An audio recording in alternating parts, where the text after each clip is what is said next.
Hello and welcome back to the Transfer Flow. And on our first episode of 2026, we're talking about the two big managerial changes made so far with Enzo Maresca out at Chelsea and Ruben Amorim out at Manchester United. How are they justifying these changes? What do we think it will bring these teams in the short and medium term? And did Ruben Amorim basically want to get sacked? Then we're going to go through some of the transfer rumours that we're already seeing, including rumours for United, Liverpool, Manchester City, and Real Madrid. Plus, we talk about the Premier League over the winter break, and we look ahead to some exciting news for 2026. That's all on today's episode of the Transfer Flow. Do you know two people who decided that the work was not so much to play and they wanted to get themselves fired? Yeah. Okay, so this is crazy. Like, should we just go straight into this? Let's go straight into this, baby. It's interesting that both of these sackings, whatever, Maresca and Amorim, were not about results. Like, they're about like club coach relationship. Yeah. That is kind of an interesting zone for us to be in because both of them have plenty to play for mid-season. It's not like either of them's like, well, there's nothing on the table. And I also think it's kind of hard to make the claim that either of them's going to be making a move that you would expect to bring them much more, footballistically speaking. I mean, which one of these do you want to start with, like Enzo or Amorim? I think we should start with Maresca because we've had more time to digest that. We've seen club briefings, like it's juicier. For those of you who we are starting here, but there's a whole big thing about transfers that's coming. So like, don't pop out of this. Like, stick with this. It's all good, and there's like big names coming along. So we're good for this. But I think Maresca is the right place to start because Chelsea are like kind of right where we figured they would be. He comes off of a calendar year where they won the UEFA Conference League. So they won a pseudo title. They won a second pseudo title that goes along with the FIFA Peace Prize in the Club World Cup, like the inaugural one. But like, these are legit, right? Like he's actually won two different trophies, which most people could never say. Newcastle were celebrating winning the Carling Cup. So, whatever. And then, he came into December as the manager of their head coach of the month, right? Like he was, and then things happened, and this is where we start our story. Yeah, they did.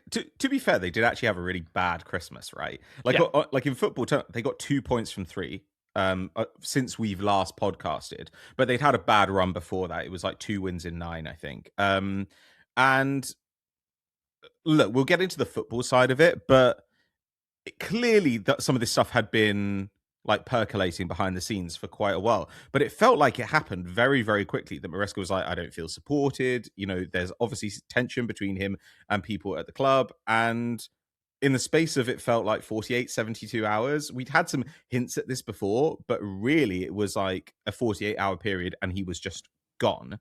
I feel like there were huge warning signs about a month or 6 weeks earlier, though, where he's like, oh, this is one of the hardest 48 hours of my career.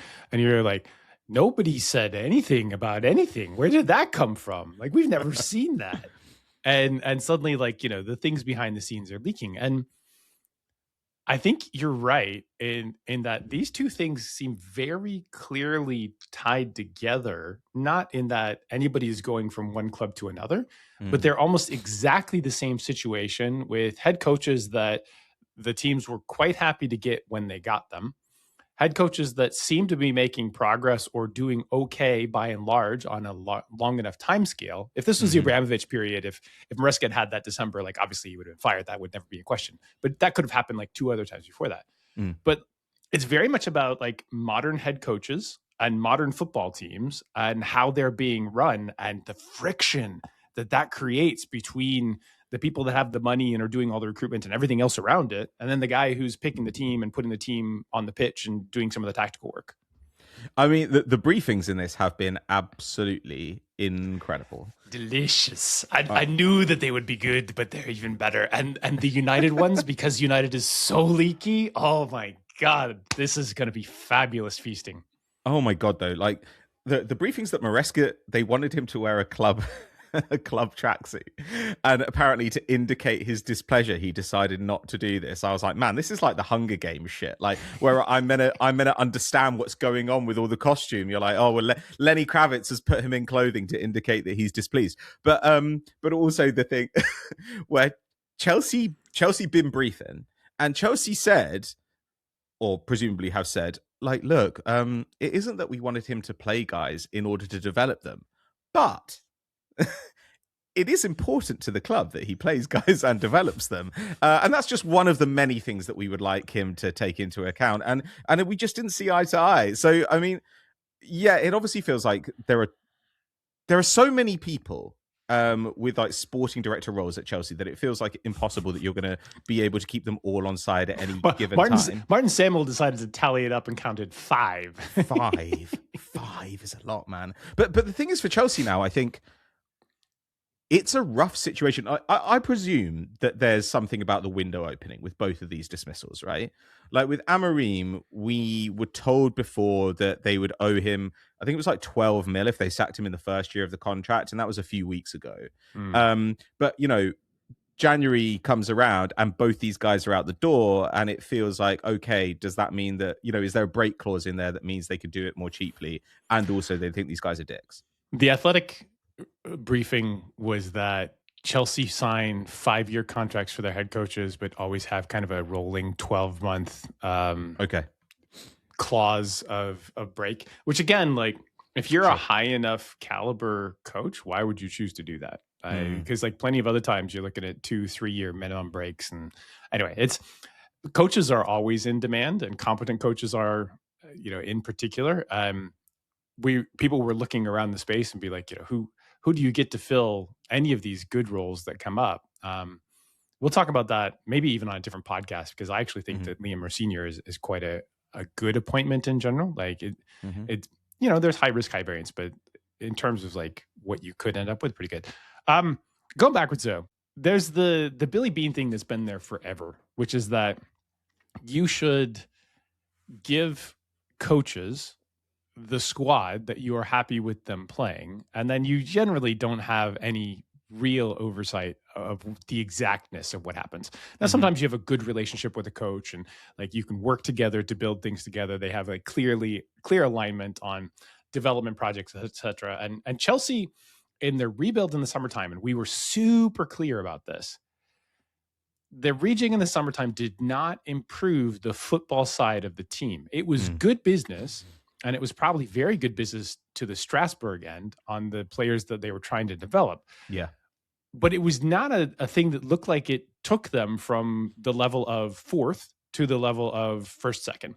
And to us, like, man, they weren't far off of this. Like, why didn't they make that leap? But to them, that was just what they chose to do. So we applauded the business side of what they did, but the football side did not seem to improve. Now, obviously, if you were the coach in charge of doing all the things with that team, that might be frustrating for you. Yeah.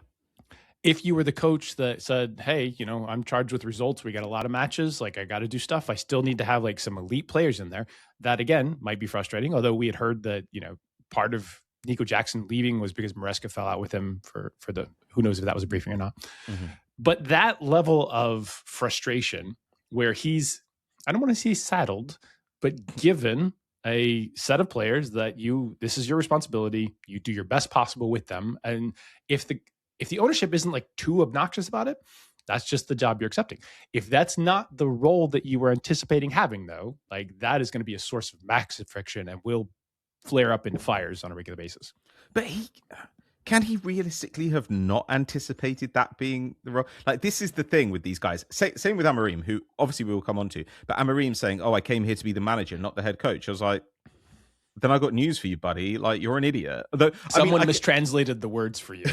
I can imagine if I were Amorim thinking, okay, I have to be the head coach and other people are in charge of other areas, but those people are actually really bad at their jobs. Like, that would frustrate me. However, you know what you are hired to be. It is simply, I just don't believe it. It's just not true to say that this was your issue. And I mean, I agree with you obviously about Chelsea and the changes they made in the summer. On the other hand, on the pitch, the issues we had with the departures were mostly like Jackson and Madueke. Those were the two departures we really didn't like.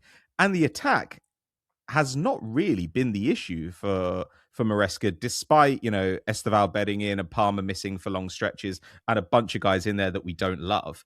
The defense, though, I don't know what's going on, what's been going on with that, because all their centre backs have looked awful for pretty much his entire time there. They give up the biggest chances in the league. They have an amazing DM, but who constantly gets yellow cards and a red, which tells you something about how exposed he is. So that part of it is a little bit weird. Like, I feel if Maresca wanted to complain about the talent there, I'd say, but we haven't really significantly weakened the defense unless you think, Renato Vega was going to be a starter for you this season.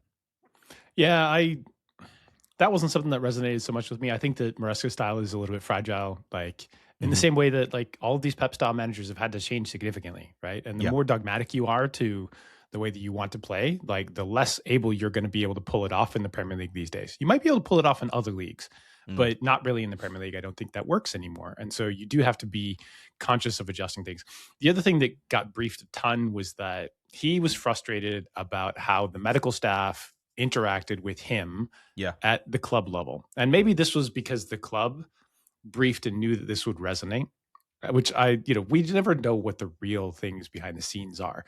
But for me, when I listened to that, I was like, absolutely. The medical staff is doing almost exactly what it should be designed to do.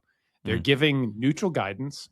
They're saying, hey, in order to keep these fragile players healthy so that we can keep your best team on the pitch, this is how you need to use them. And Reece James was always broken.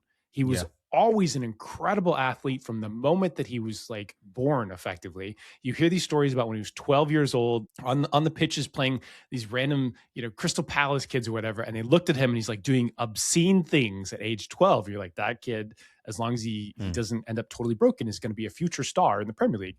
And he was, but he was also broken at the same time.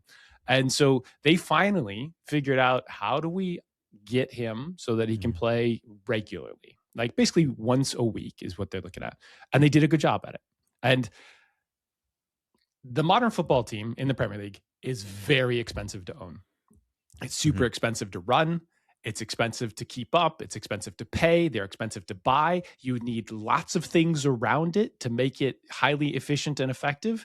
And medical and sports science and technical staff like that, super valuable to you because of how much it costs to get these guys and to pay them, period, right? Because if they're not on the pitch, they're a liability and they cost you a ton of money.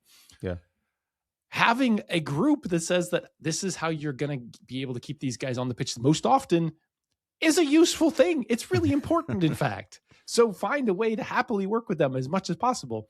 That is the remit of the modern coach. There's no escaping that now because they cost too much money and we know too much about how to try and keep them on the pitch. Like Luke Shaw's been on the pitch as well. Luke Shaw was permanently broken up until like a few months ago. And they've had him playing too. So it seems like it's a good thing. Yeah, I mean, that makes a lot of sense. Like, just look at how many title challenges or relegation battles are decided by the injury situation. And half of these players have got longer contracts than Amorim. I mean, some of them have got contracts significantly longer than Amorim's, Maresca's. And as a result, you can kind of understand the club saying, well, the future, our success is more closely tied to them than it is to you. I mean, should we come back to Rosenior then? Because it kind of feels like by giving him this job, that, I mean, in a way, it makes sense, right? It's easier to hire somebody for Strasbourg than it is for Chelsea. So let's go and do that if we think Rosenior is pretty good. My issue is that I feel like it's going to get harder and harder to hire somebody for Chelsea now, because I'd look at it as a manager and say, Pochettino was here a year, Maresca was here 18 months. And also, you think about things like the World Cup coming. Oh, maybe some managers will be available. They've all already been at Chelsea. Like Tuchel and Pochettino, these guys have already been there. So what is it? Is it Nagelsmann in the summer? Or maybe they think, Alonso might come on the market, or Felipe Luis, or Inzaghi comes back from Saudi or something. I don't know. But none of these guys are like easy personalities to work with, because it's almost by definition, you need to have a pretty big personality in order to sort of like run the dressing room, and you need to be pretty smart in order to be like a top tier modern football head coach. Maybe it's Iraola, like in the summertime. I don't know. Sure. But like maybe they're happy with Rosenior. So I think that So first of all, I'm not defending Maresca. In fact, if you go back into our archive, you'll see me being quite critical about a lot of things that I was seeing both in person when I went to watch them and plenty of stuff that I'd see in the stats and the data as well. Yeah. And, I think that squad, especially last year, was probably better than their finish. And I wasn't seeing the things that I thought I should in order to project them to go on to the next steps. Rosenior, though, feels like you say that it might be hard to hire for Chelsea. I feel like Strasbourg and Chelsea at the moment are the same job. Take the kids, teach them the good style of play, continue to develop the prospects from age 20 to 25. And then as we develop them, if we're right, they should end up being some of the best players in the world. And we should then naturally see our performance rise. As long as you have a development head coach, somebody that is capable of sort of like keeping the group coming along and teaching them well, and the players are willing to learn, it's the same job over at Strasbourg as it is over here. Maybe you just get a slightly higher tier of player and maybe get them slightly older than they would be in France. Okay, so you don't think there's a difference between, a team that is specifically set up for development and a team that like at least claims to be set up to win as well? This one didn't seem to be set up to win that much, did it? I agree, but I do think, but they would say that they are, right? Like, well, sure, but like, do we ever believe them, or like, do we believe our own eyes and what we put together from watching them construct these squads over the course of years? Yeah, man. It's like you don't take Nico Jackson and replace him with Liam Delap and João Pedro and be like, yeah, this is the same. Like corporate wants you to tell us the difference between these two pictures. Like, no, this was very clearly different. This looks nothing like this. But they paid so much money for Pedro and Neto. I mean, João Pedro and Pedro Neto. That they must have presumed that those guys were going to be able to push him onto something. I don't know. Like, look, they got themselves out of João Felix. Who knows? Who knows what actual it was crazy. Yeah. So moving aside from that, Chelsea have a pretty good squad. If you put together the best parts of a starting 11 from Strasbourg and Chelsea over the course of the next 2 years, like they should be, one of the best squads in the Premier League. Like if you just took that, like it's basically true because there's so many assets there that, have built up. Esteban looks better than he did, than we expected him to do. They do need to figure out that defense, but maybe it's just about the coach. And sometimes with center backs, especially, and goalkeepers, it is about the coach. Like if the coach is giving guys yips and they never look good, like that's a system that they're probably misunderstanding, or they're not clear on what their rules are or their roles or what they're supposed to do in any particular situation.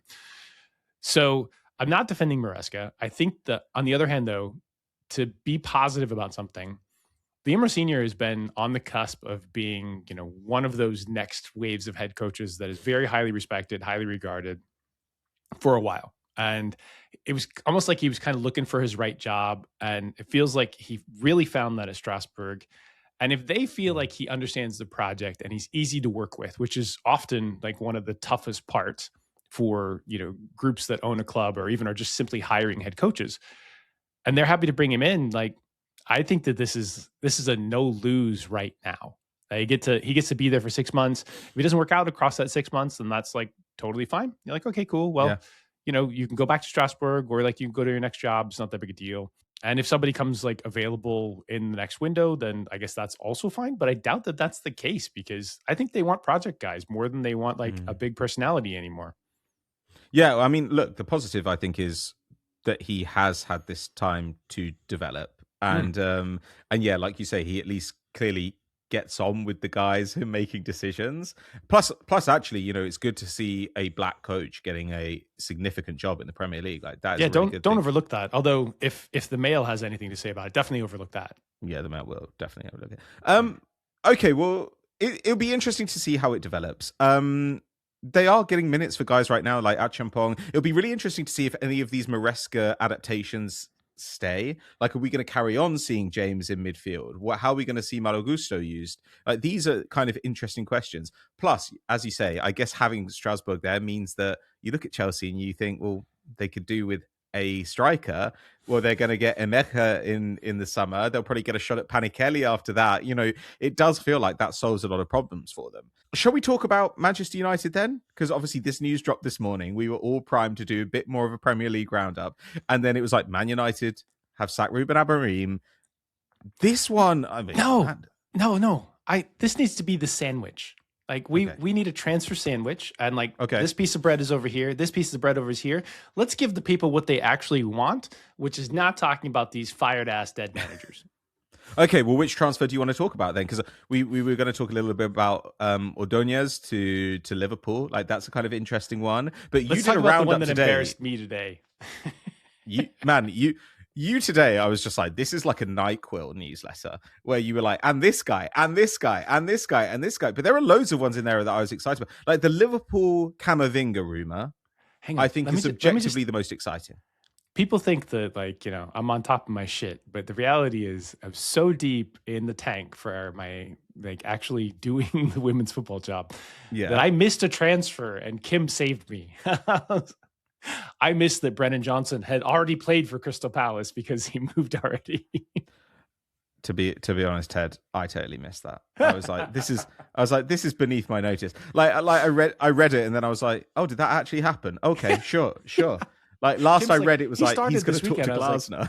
Oh fuck. Okay. Yeah. Sorry. I did miss that. They did pay, more than 30 million in order to find out the answers to those questions. and if you ever wanted to test a theory that maybe he's just confused and is actually a pretty good player because we have pretty good background data that says he might be a good player, I think this is the right situation. And I think that it's a good situation. He's got a good head coach. He does seem to have the raw materials to be good. He's the right age and they didn't overpay. This is actually a great transfer for once. And even if it doesn't work out, you're you did it for all of the right reasons. So well done to Palace for bringing a body through the door because they did not have many bodies at the tail end of the half season.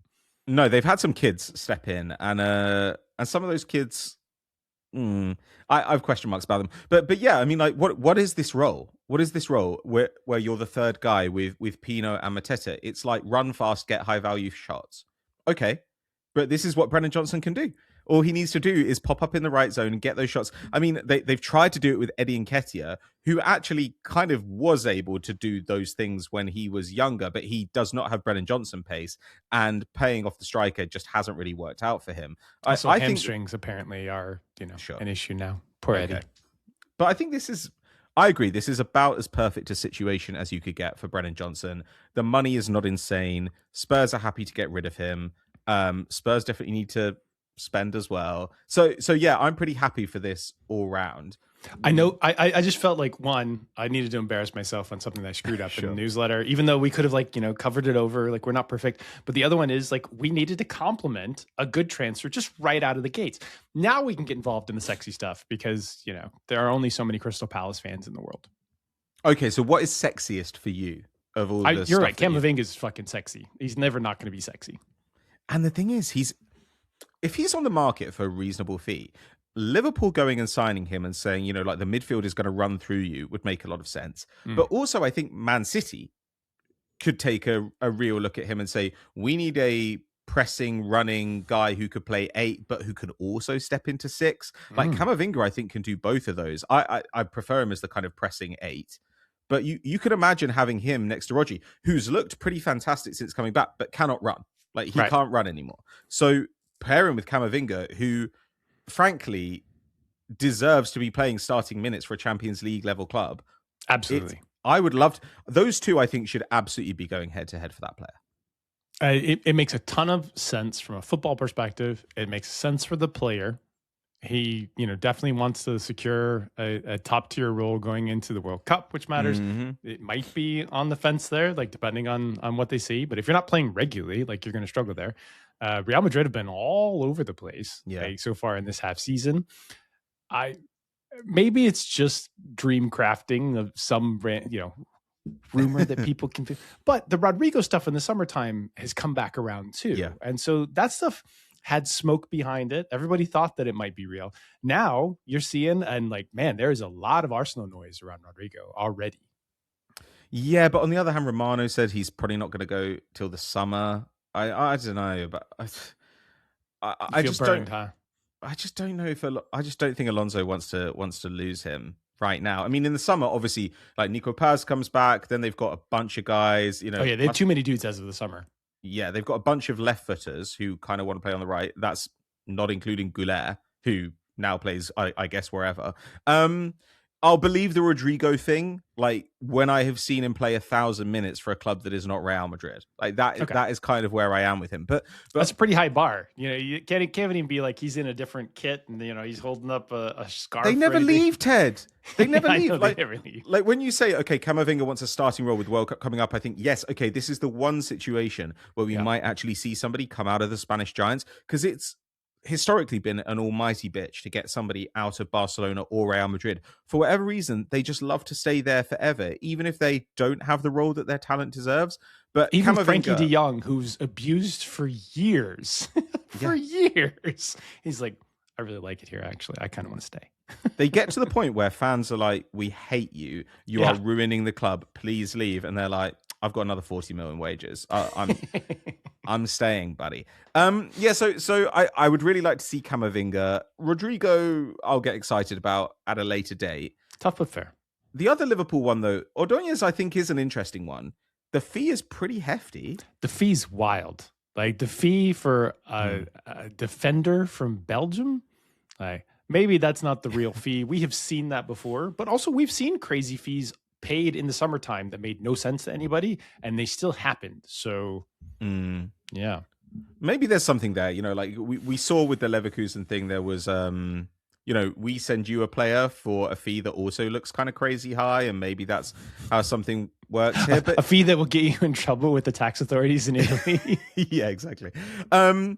But Ordonez is an interesting player. Like he's a 21-year-old centre back. He's big. He's athletic. He does have a surprising amount of Champions League seasoning for a player of that age. He feels like he would be just a straight up Konate replacement. Yeah, right. That's what I took from it as well. Like Konate definitely not signing, definitely going somewhere else. They know that they need 2 deep in center back, like at least, if not 3. Like depending on how their kid comes back off of ACL. So like Liverpool just need to make signings, and it's much easier to make signings in multiple windows than it is in one specific one, as long as you can get the right player for the right price. The thing about it is like they're still not doing what we hoped they'd do, which is maybe go to the back 3. Because even Ordonez, like he's not played. He's playing on the right side of a back 4.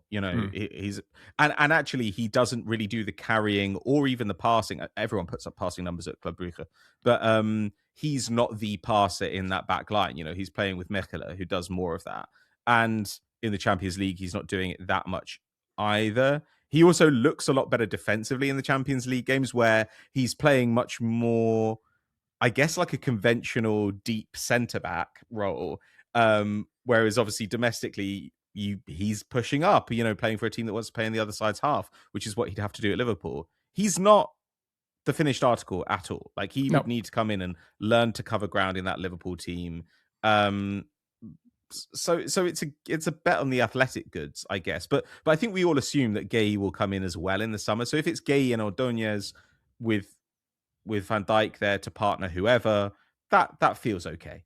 Yeah, the rumor mill definitely feels like they want to shop Guehi around. Whether his group does or not, I'm not sure. But like Manchester City need a Guehi, and Barcelona might be interested in a Guehi. Like, I'm not sure Barcelona can afford anybody. They have the best young goalkeeper in the world that was originally supposed to move to Arsenal, but that didn't happen. And he's been outstanding. And you're not even sure that they're going to get him signed in Joan Garcia.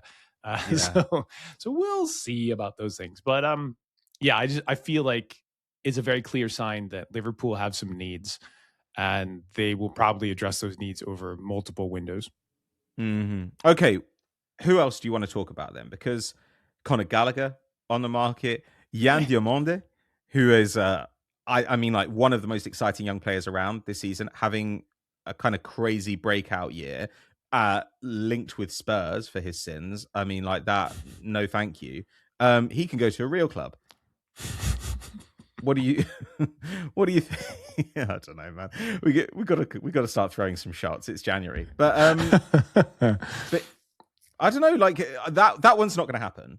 Like no. RB Leipzig have got so much money in the Thank you, Manchester United, for that one. Like, they just solved all of Leipzig's problems for at least 2 seasons. Like, they don't need to sell anybody if they don't want to. Oh my god, they can load up and go after like Bundesliga titles, hoping that Bayern Munich sort of like stumble a little bit. I think coming into this window, like, my big question was whether City were going to make a move, and I still think that City kind of need a move. And I think that move is not in attack. I think that they've got depth in attack, especially with Marmoush coming back off of AFCON and everything like that. I think that, as you said, like, midfield is a thing, and possibly center back is a thing for them. And will they make that move? I don't know.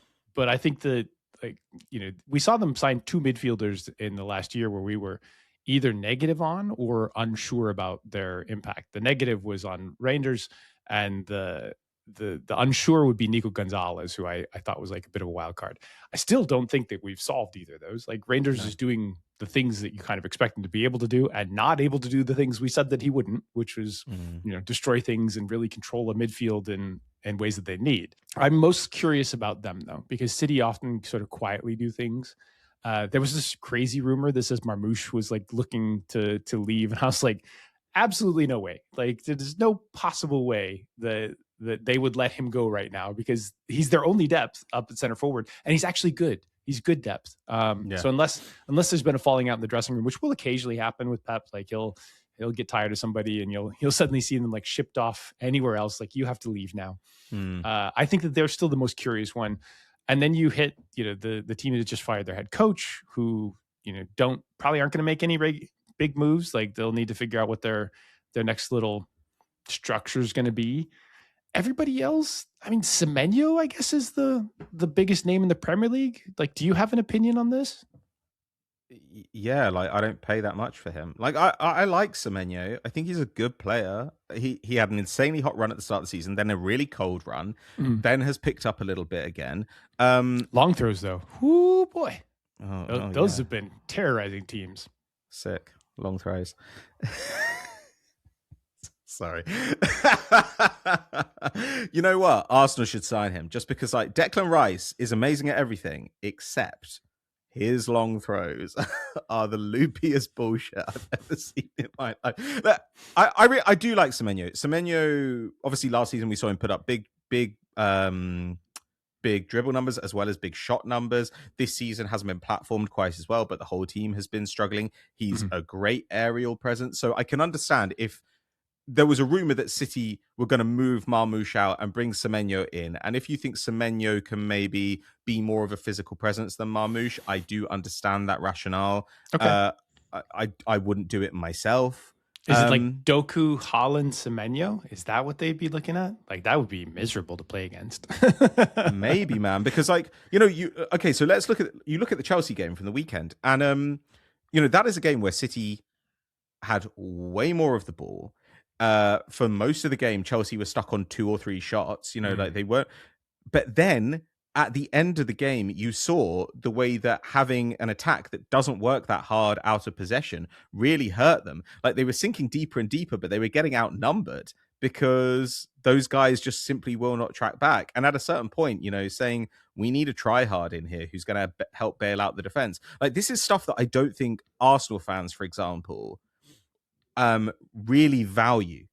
They don't actually think about how amazing it is that you will see guys like Saka and Martinelli, and actually Madueke, who's really picked this up. These guys in the last couple of minutes of a game that they are winning at home, making runs all the way back to their corner flag. And that is what is going to prevent City. Help the fullback. The Chelsea equalizer on that particular moment, like, I'm watching that from like a relatively high angle on the TV. And I was like, this doesn't look dangerous at all.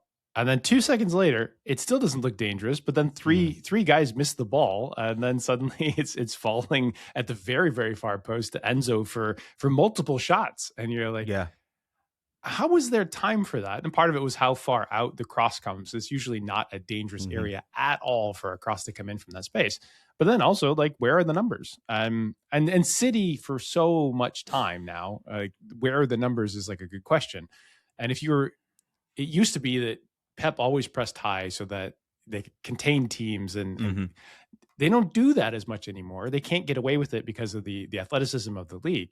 But then if they're not doing that, where are the numbers? And I'm Pep's pretty bald anyway, so it wasn't like he was losing any additional hair, but certainly frustrating there. So I agree with you. And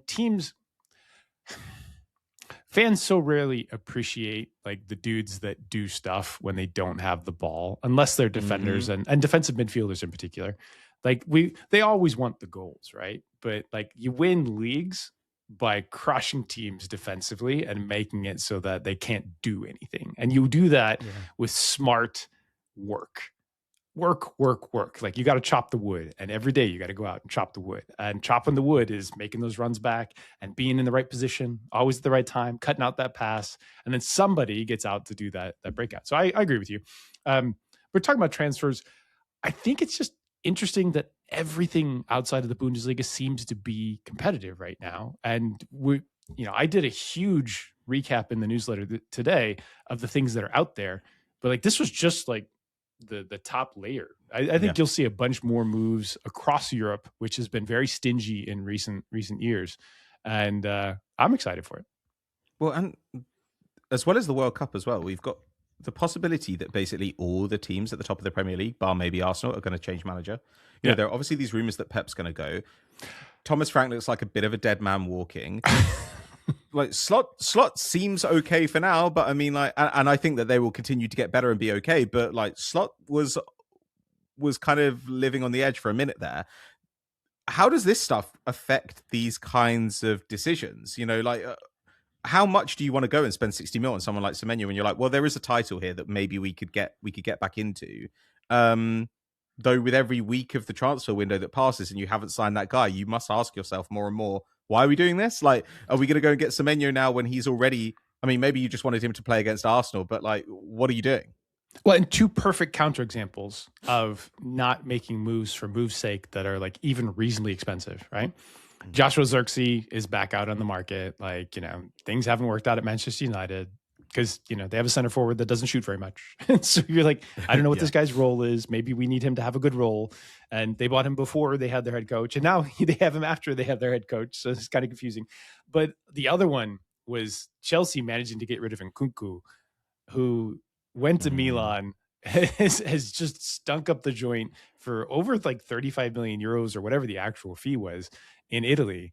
And the latest rumor is like, they want him out of here. You go off, take as much of the wages as possible in Turkey, which is basically the football glue factory for footballers who can't play anymore. Because if you're getting like 1.8 shots per 90 in Italy, like you're not very good.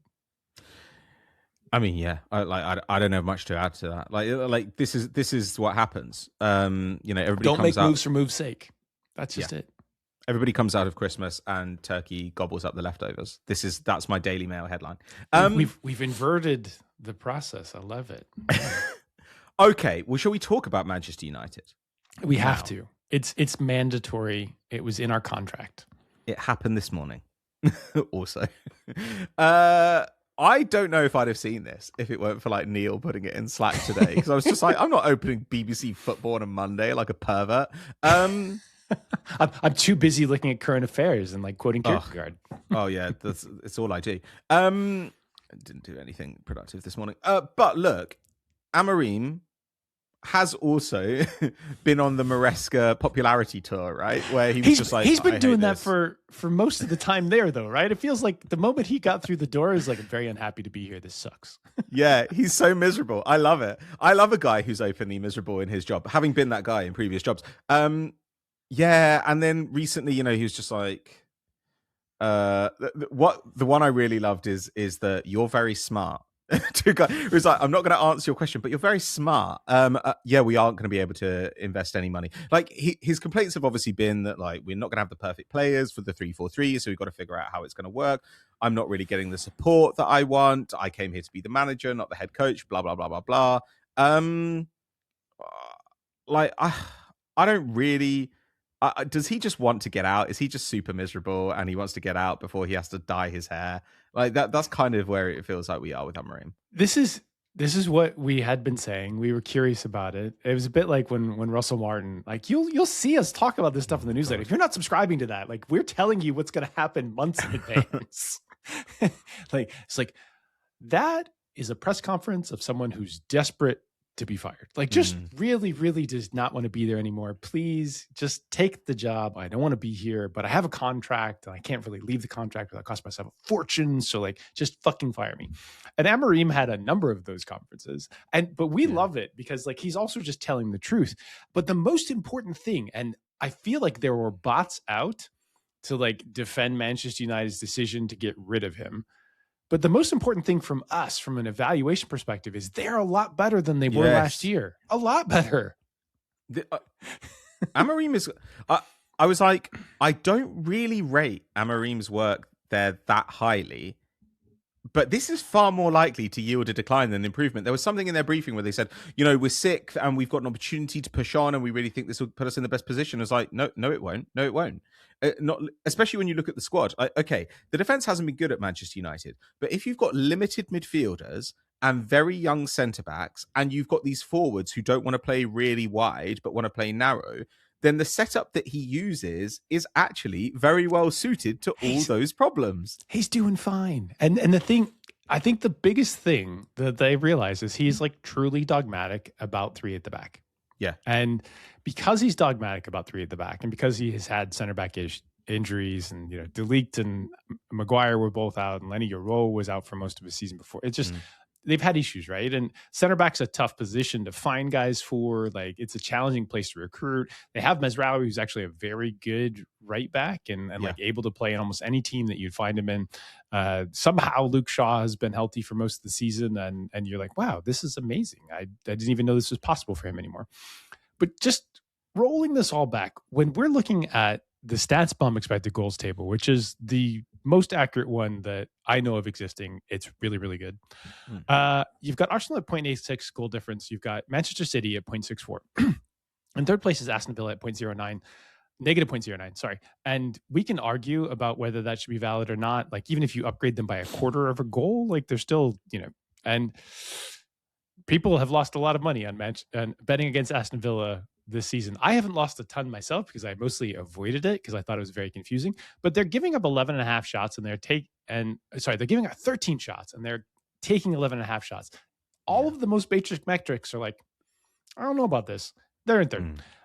Liverpool at 0.46, and that's been like a gradual creep. So like that's pretty good. So they're actually third in the expected goals table. The team fourth in expected goals table right now is Manchester United at 0.37. They're taking almost 16 shots a game. They're giving up 11.35.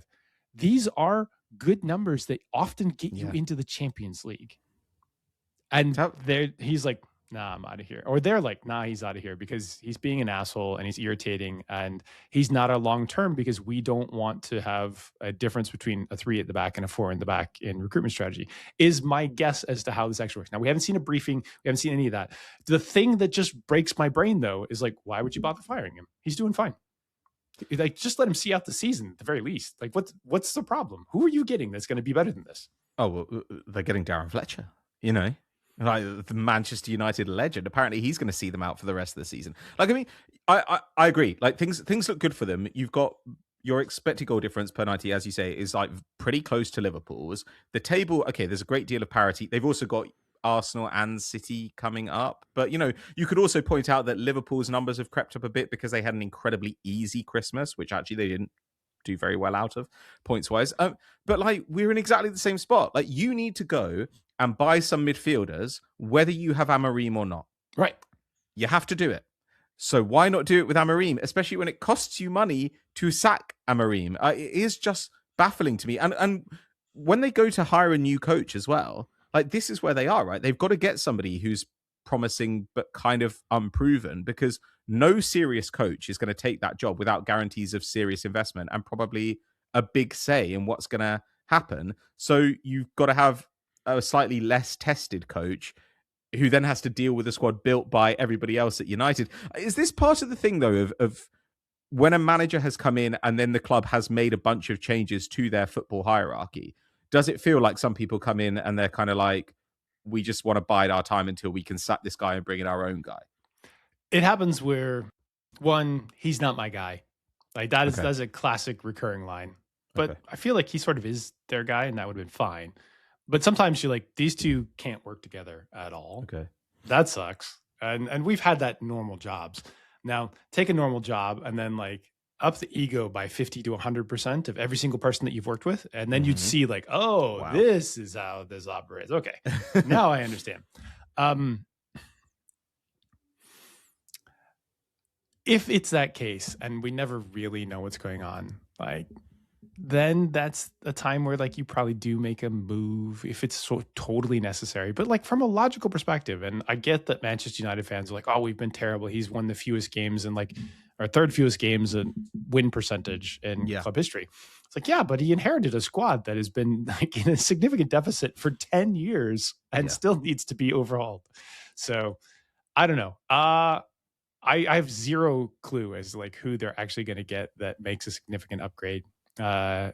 Every season, it seems like you get teams that go a little further afield looking for the next guy that is going to be theirs. With United, they feel like a project group that has less of a clear vision than a Chelsea. For all of their faults, like Chelsea as a business are pretty interesting, and they do seem to have a pretty clear project concept there. United are much noisier, much messier, like possibly rumors from inside of the Premier League says that they think that they're smarter than they actually are. I don't have a direct opinion. I just see what the results are. And I do hear about some of their negotiations and it makes me laugh. Arsenal have a very clear vision. City have a very clear vision. Liverpool, regardless of their coach, have a very clear vision of how to operate. Yeah. And with Edwards there and the group that he's sort of staffed underneath him, like, that they're going to make generally pretty sharp decisions. United, you don't know about. Newcastle seem to be making decisions with an anchor behind them. Like they just always have a little extra weight there. Brighton seem to be making decisions that are still trapped in the Hertzler era because they're 10th right now and everybody feels like they should be a little better than that. And then you get to someone like Palace who didn't have any money, or you get to Spurs and you don't know what's going on at Spurs. And that's like the most confusing of the pretty big clubs. So I don't know. I think United are, it's fun for us. Let's just be honest. But I just think that maybe they overrate their pulling power now. Whenever United come onto the manager market, you start seeing United fans saying we've got to go out there and get Glasner, and I'm just like, man, why would he come? Yeah, Glasner didn't like what happened at Palace. Why is he going to go there? And you're like, City job may be available. Yeah, Glasner we know to be ambitious. He there's no way that he's looking at Man United and thinking, yeah, I'll just take that, when maybe City, Bayern will definitely open up at some point because it always does. This stuff is available to him, and it's all complicated as well by Vinny's replacing Pep, right? 1,000,000%. Yeah. That's what's going to happen. Pep's going to see out another year after this. He's going to see out his contract. Company's going to come over from Bayern, just like that's going to be the way that this works. I don't know. I could see Alonso this summer. I could also see Alonso this summer. All right. I this is fun, right? We're just throwing things out there now. We're having takes. Takes is fun. Bayern would have to sack Kompany for that to happen, though, because Bayern will lose their minds if Kompany ditches them for another big club. After the Lennart Carl thing this week, did you see that shit? No, tell me. Lennart Carl said, I love to be at Bayern. It's great to be here. I'm having a really good time. But I want to go to Real Madrid one day. That's my dream club. And I was like, my brother, you are 17. You are 17. What are you doing? He's already saying, yeah, well, this is a stepping stone to a really big club like Real Madrid. And I thought, I would not say that in Bavaria. But go with God, my friend. Yeah, I think they'd lose their minds. But yeah, that could totally happen. I think City are going to have options. City will be fine. But yeah, I think Manchester United think there'll always be a good manager for Manchester United. And they might find themselves just having to give stuff up. This is what you've talked about before, where it's like you make bad decisions and more bad decisions happen, because then they'll say, well, to get a really good coach like a Thomas Tuchel or something this summer, we're going to have to give him a lot of power that we don't want to give him. Right. But that's the cost. Okay. Just keep stacking up bad decisions on bad decisions. You'll get out of it eventually. Maybe they will. This is what we thought in 2014. I can't even cross my fingers, but I tried to then. Like that was good exercise for me. Okay, well, look, those are the big managerial changes. What else do you want to talk about before we get out of here? Because there are transfers. We can do a very brief. Look, the Premier League roundup. I think Arsenal were the only team to take max points over Christmas. They also had the best expected goal difference over Christmas. The attack has also looked a lot better, which is interesting. You know, in tricky fixtures, Brighton, Villa, Bournemouth, the defense taking a little bit of a dive. Other stuff. To me, the big stories from Christmas are, one, it looks like the relegation teams have shaken loose. Mm-hmm. You know, West Ham and Burnley took a point. This was the biggest gap. 0 points, man. This is the biggest gap at Christmas that we've ever seen, right? Like there were 5 points between the 18th place team and then the rest of the pack. I think maybe there's a little less now. There's 4 points there. You know, West Ham are looking potentially sacking Nuno, which again, now you're just like grasping at straws and hoping that things aren't too bad. Forest look like they'll probably be fine. We've kind of said that all along. Leeds look like they're going to be fine. Like they're 8 points clear. So you're going to get 2 of the promoted teams that are going to stay up this year, which again is counter narrative. Like I've loved the media narratives that they're always trying to like find the new normal, and the new normal never really exists because it's hard to predict. For a while, it was a 4-team league. 4 teams are always going to be in the Champions League, and then it was the Big 6. And then it was like Spurs and United finishing below mid-table. And then, teams that come up from the championship can't possibly stay up because like the resource gap is too big. Like, no, like some of these teams are built badly. Like we talked about West Ham a full summer ago. Like at the start of the transfer flow, we talked about West Ham and how weird and expensive their summertime window was and how it might bite them in the ass, and is really, really biting them in the ass now. Like you cannot get away with stacking up a bunch of mistakes and just acting like, money is no object anymore. Bournemouth are fine. They'll rebuild. I think Iraola, I haven't seen anything where he re-signed a new contract. So I definitely think he's got suitors for the summertime. And I think the teams will find that, they're very interested. I love the Premier League this season. It is so weird. It is so enjoyable as a neutral. Even beyond the Arsenal. It's nice to see a different team up at the top that's not City or Liverpool. Arsenal have been such second place chasers, 6 points clear with 18 left. It could happen. But the dysfunction of everybody is beautiful, and it makes for really fun. And it makes for fun storylines. So Aston Villa, like Bangers FC is a hell of a way to go through a season. Like just appreciate it for what it is, as long as you're not betting against them.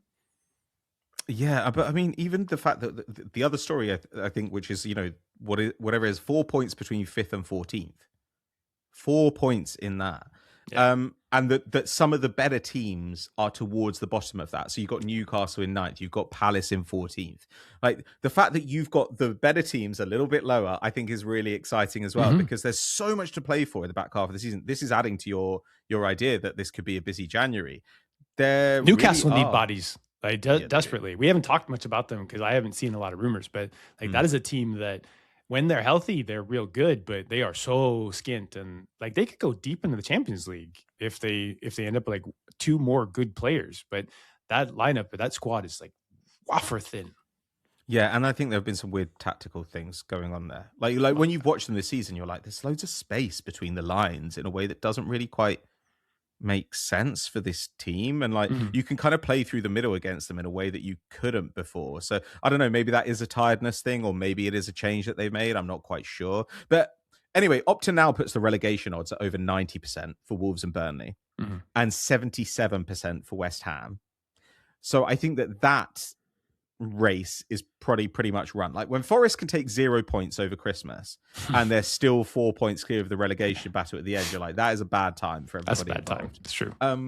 But the rest of the season, if you ask me to bet who'd end up in the Champions League spots or the Europa League spots, it's like I can make some guesses, but really, you know, one or two results, you go on a little bit of a heater here. Like, look at Brentford. Brentford have gone on.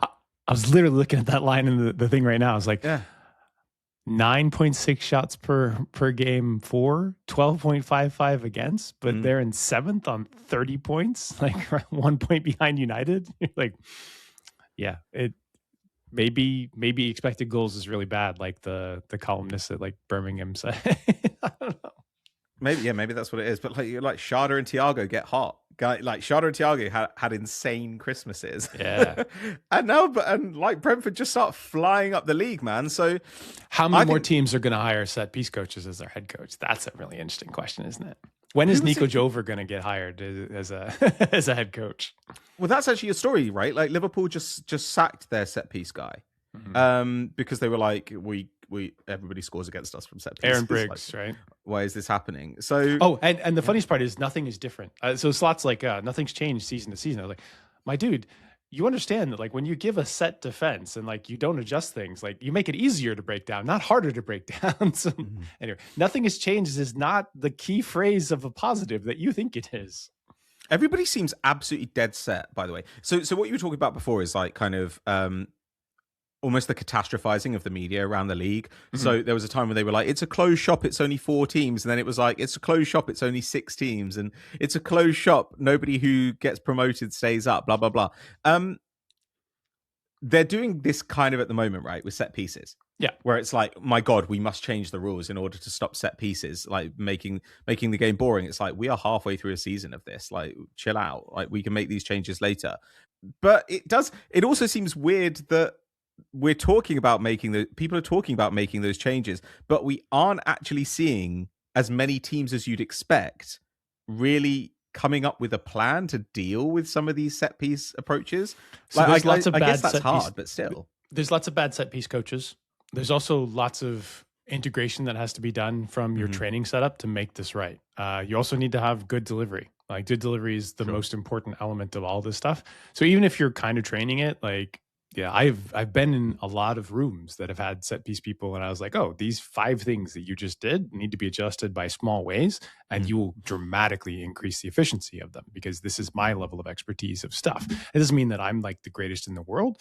Like I'm one who taught a lot of the best people about it, but your players accumulate a lot of info over this stuff, and then they're able to process things on the pitch that you wouldn't necessarily prepared them for before because they've seen this stuff for 1 or 2 or 3 years. And now they're like, oh yeah, fuck, we got this. Like, you know, adjust this little bit because this guy was slow and now I'm going to roll off of him and then I'm going to be free. Like they're able to pick that stuff up. So that's part of it. I think the other part of it is, you know, teams are still not great about training these things outside of like certain groups. And unless you have like real levels of expertise to institute it, that's true. Like you have throw-ins like 35, 40 times a game. And, you know, how often are you training those throw-ins? It's the same way where when I walked through the door a decade ago, I'd ask coaches, hey, how much do you train set pieces? And they're like, oh, 5 or 10 minutes. I was like, oh, per day? And they're like, no, that's like on Fridays. Like we just do some adjustments and stuff like that. I was like, okay. Like this is like 30% of the goals scored. And you're spending like 5% total maximum of your training time on this thing. Like maybe you need to adjust that.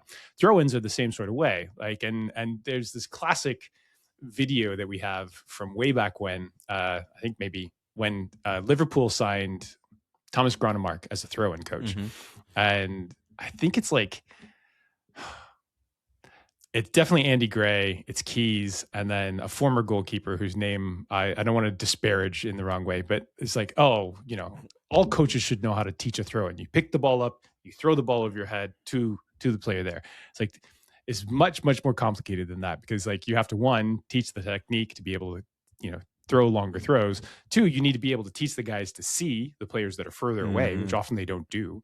And then 3, you need to get those guys on the pitch moving in different ways so that like you can get them into open spaces and then have potential success. This is actually a slightly complicated process. How much do you train that? And the answer is like almost nothing ever. And or if they do it, they only do like the long throw stuff and they kind of treat it like corners and they add a little bit of that. So it is an iterative process. It accumulates over time, just like training your normal tactics do. Most players have never seen this before. They didn't pick this up at the youth level. So like this is all new introduction to them. And it's something that ebbs and flows with like the strategy in the league. There's nothing wrong with this. In fact, like just let it go. The only thing that I would say, and you might agree with this or not, don't just try for set pieces. That's really stupid. It's in the same way that when we used to hear that Emery only wanted to like play really tight defense in the first half, and then he wanted to open things up and added subs in the second half. And like, that's a really bad idea against almost every single team, except for like maybe one or two, because you're giving up 45 minutes of football with an advantage that you probably have. For these teams, your defense is designed to give up 0 goals. Why would you play a different defense than normal to just try and get set pieces? Just play the fucking game and then add set pieces on top of it. That is the correct strategy. But yes, I think I've spoken enough now. I'll be quiet. No, this is this is definitely true. I mean, like right now, it does feel like a load of teams are like, well, we can do set pieces without taking the risks that we used to take. So why take the risks? And it does feel like at some point, some of these teams will say, but we can score all the goals we used to score and score some more goals as well. And more goals. More goals that would be good. Yeah. I'm just holding fire on like wholesale changes to the laws of the game until I see coaches actually say, I don't know, like this Gabriel guy, maybe we should do something about this motherfucker. Like every time that we face Arsenal, like this is kind of like where I want what I want managers to do, because at the moment it does feel like a load of teams are like, no, we're still going to run out the same defense. Yeah, we've got a bunch of guys who are marking the penalty spot. Nobody's there. But that's fine. Like once teams adjust to that, then maybe we can talk about whether the rules of the game need to be changed. Until then, I don't really care that much. You got to show me there's a problem before I start listening to your attempts to solve the problem, you know? It feels like we've gotten into the Patreon space, and that's for the special people that have already supported us. But we're going to see some spicy rumors covered on the Patreon every single week during the transfer rumor season. You're going to see, you guys did some awesome stuff over Christmas. Please remind me. We did the draft. We did the quiz. We also had Neil and Hayden. What did Neil and Hayden do, man? I don't remember. I don't listen to anything those idiots say. Hayden's just coming for my job every week. So I don't pay attention to those guys. But they did awards, right? So they did like end of season awards. Yes. So I think look, you know, they do their best, those guys, the B team. But like, you really show up to the. You're so fired. So fired. You really show up to the Patreon for us, for the juice. Look, anyway, the Patreon is going really, really well. We thank everybody who signed up for it. We're in a really good position, and we are going to start doing I think we'll do some team breakdowns, like what does X team need in January, or we see players come in, and we will start talking about that. If you're at this point, you're clearly a super fan of the show, and it's probably a good time to announce that likely May 22nd in London, we're going to do the Transfer Flow Conference. And, it's not booked 100% yet, but we're going to start at about noon. We're not going to feed you at noon. Like, you got to bring your own food because, like, we're cheap and we're just getting this started. But the first part of the day is basically, it's going to be professional. So if you're a professional analyst and you've wanted to be part of like the old conferences that I used to run that were very, very well regarded, we're going to do about 5 hours of that. And so we're going to give talks. We're going to talk about like cool stuff that are inside football type things. And then we're going to have a little half-hour break. And then the second segment is for all of you. So that nighttime evening, we'll have a separate ticket for the evening. And basically for 3 hours, just what you said, but for real in May, we're going to say, what does this team need? And we're going to rebuild them on stage. We'll even bring fucking slides, man. That's how sexy and prepared that we're going to be. But I thought that I would slide that out there into the consciousness. We'll tell you when tickets are available, much like the Patreon. It's been going really well. People love this, and we really appreciate the feedback on it. But yeah, I got tired of not being allowed to attend the conference that I founded because for reasons that I can't talk about for clauses in the legal contract. And I wanted to have our own conference back. And enough of my friends were like, yeah, I would love to not only be part of that, I'd like to come speak at it. So that's what we're going to do in May time. That's exciting, man. I'm pumped for that. For the after dark bit, obviously not the professional bit.